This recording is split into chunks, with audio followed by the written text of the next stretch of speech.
ಇವತ್ತಿನ ವಿಡಿಯೋದಲ್ಲಿ ಒಂದು ಹೆಲ್ತಿ ಬ್ರೇಕ್ಫಾಸ್ಟ್ ರೆಸಿಪಿನ ನೋಡೋಣ. ಅದೇ ರಾಗಿ ರೊಟ್ಟಿ. ರಾಗಿ ರೊಟ್ಟಿನ ಸ್ವಲ್ಪ ಡಿಫ್ರೆಂಟ್ ಆಗಿ ಬಾಯ್ಲ್ಡ್ ರೈಸ್ ಯೂಸ್ ಮಾಡ್ಕೊಂಡು ಮಾಡ್ತಾ ಇದ್ದೀನಿ. ಇದು ತುಂಬಾನೇ ಹೆಲ್ದಿ ಹಾಗೆ ಅಷ್ಟೇ ಟೇಸ್ಟಿ ಕೂಡ. ಸೊ ಬನ್ನಿ ರಾಗಿ ರೊಟ್ಟಿ ಹೇಗೆ ಮಾಡೋದು ಅಂತ ನೋಡೋಣ. ಮೊದಲಿಗೆ ನಾನು 2 ಕಪ್ ರಾಗಿ ಹಿಟ್ಟನ್ನ ತಗೊಳ್ತಾ ಇದ್ದೀನಿ. ಇದಕ್ಕೆ ಅರ್ಧ ಚಮಚ ಉಪ್ಪು ಹಾಗೆ 2 ಚಮಚ ಎಣ್ಣೆ ಹಾಕೊಳ್ತಾ ಇದ್ದೀನಿ. ನಾನು ತೆಂಗಿನ ಎಣ್ಣೆ ಯೂಸ್ ಮಾಡ್ತಿದ್ದೀನಿ, ನೀವು ಯಾವ ಕುಕಿಂಗ್ ಆಯಿಲ್ ಕೂಡ ಯೂಸ್ ಮಾಡ್ಕೊಳ್ಬೋದು. ಇದನ್ನೆಲ್ಲ ಚೆನ್ನಾಗಿ ಮಿಕ್ಸ್ ಮಾಡ್ಕೊಳ್ತಾ ಇದ್ದೀನಿ. ಈಗ ಇದಕ್ಕೆ 1 ಟೀ ಸ್ಪೂನ್ ಜೀರಿಗೆ, 1 ಈರುಳ್ಳಿ ಸಣ್ಣದಾಗಿ ಹೆಚ್ಕೊಂಡು ಹಾಕೊಳ್ತಾ ಇದ್ದೀನಿ, ಹಾಗೆ 2 ಹಸಿಮೆಣಸು ಸಣ್ಣದಾಗಿ ಹೆಚ್ಕೊಂಡಿರೋಂಥದ್ದು, ಸ್ವಲ್ಪ ಕರಿಬೇವು. ಇಲ್ಲಿ ನಾನು 1 ಕಪ್ ಬಾಯ್ಲ್ಡ್ ರೈಸ್ ಯೂಸ್ ಮಾಡ್ತಾ ಇದ್ದೀನಿ. ರೈಸ್ ಯೂಸ್ ಮಾಡೋದ್ರಿಂದ ತುಂಬಾನೇ ಸಾಫ್ಟ್ ಆಗಿ ಬರುತ್ತೆ ರೊಟ್ಟಿ. ಈಗ ಇದನ್ನೆಲ್ಲ ಚೆನ್ನಾಗಿ ಮಿಕ್ಸ್ ಮಾಡ್ಕೊಳ್ತಾ ಇದ್ದೀನಿ. ವಾರಕ್ಕೆ 2 ಸತಿ ಆದರೂ ರಾಗಿ ಸೇವನೆ ಮಾಡೋದ್ರಿಂದ ಆರೋಗ್ಯಕ್ಕೆ ತುಂಬಾನೇ ಒಳ್ಳೆಯದು. ರಾಗಿಯಿಂದ ಬೇರೆ ಬೇರೆ ರೆಸಿಪೀಸ್ ಮಾಡ್ಬೋದು. ನೀವು ನನ್ನ ರಾಗಿ ದೋಸೆ ರೆಸಿಪಿನ ಇನ್ನೂ ನೋಡಿಲ್ಲ ಅಂತಂದರೆ ಲಿಂಕ್ನ ಡಿಸ್ಕ್ರಿಪ್ಷನಲ್ಲಿ ಹಾಕಿರ್ತೀನಿ, ಪ್ಲೀಸ್ ಚೆಕ್ ಮಾಡಿ.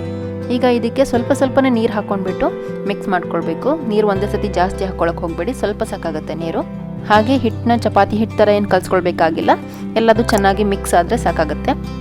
ಹಿಟ್ಟು ಕೈಗೆ ಅಂಟ್ಕೊಳ್ಬಾರ್ದು, ಉಂಡೆ ಮಾಡ್ಲಿಕ್ಕೆ ಬರಬೇಕು, ಆ ಥರ ಕಲಿಸ್ಕೊಂಡ್ರೆ ಸಾಕಾಗುತ್ತೆ. ಈಗ ಇದನ್ನ ಕರೆಕ್ಟಾಗಿ ಕಲಿಸ್ಕೊಂಡಿದ್ದೀನಿ. ಈಗ ಇದನ್ನ ಒಂದು 10 ನಿಮಿಷ ಹಾಗೆ ಬಿಟ್ಬಿಡೋಣ.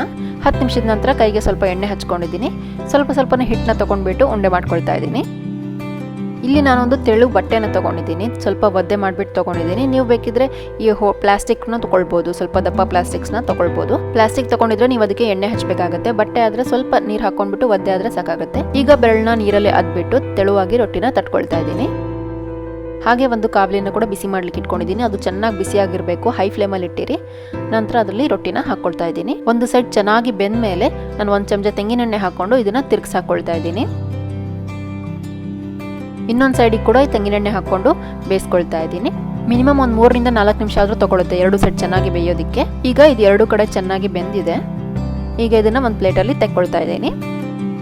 ತುಂಬಾನೇ ಟೇಸ್ಟಿಯಾಗಿರುತ್ತೆ. ಮೇಲ್ಗಡೆಯಿಂದ ಸ್ವಲ್ಪ ತುಪ್ಪ ಅಥವಾ ಎಣ್ಣೆನ ಸವರ್ಬಿಟ್ಟು ಬಿಸಿ ಬಿಸಿಯಾಗಿ ಸರ್ವ್ ಮಾಡಿ ತುಂಬಾನೇ ಚೆನ್ನಾಗಿರುತ್ತೆ. ನೀವು ಇದನ್ನು ಒಮ್ಮೆ ಟ್ರೈ ಮಾಡಿ ನೋಡಿ, ಹೇಗಾಗಿದೆ ಅಂತ ನನಗೆ ಕಾಮೆಂಟ್ಸಲ್ಲಿ ತಿಳಿಸಿ.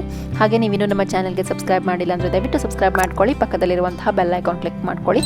ನಿಮ್ಗೆ ಈ ವಿಡಿಯೋ ಇಷ್ಟ ಆಗಿದ್ರೆ ಲೈಕ್, ಶೇರ್, ಕಾಮೆಂಟ್ ಮಾಡೋದನ್ನು ಮರಿಬೇಡಿ. Thank you.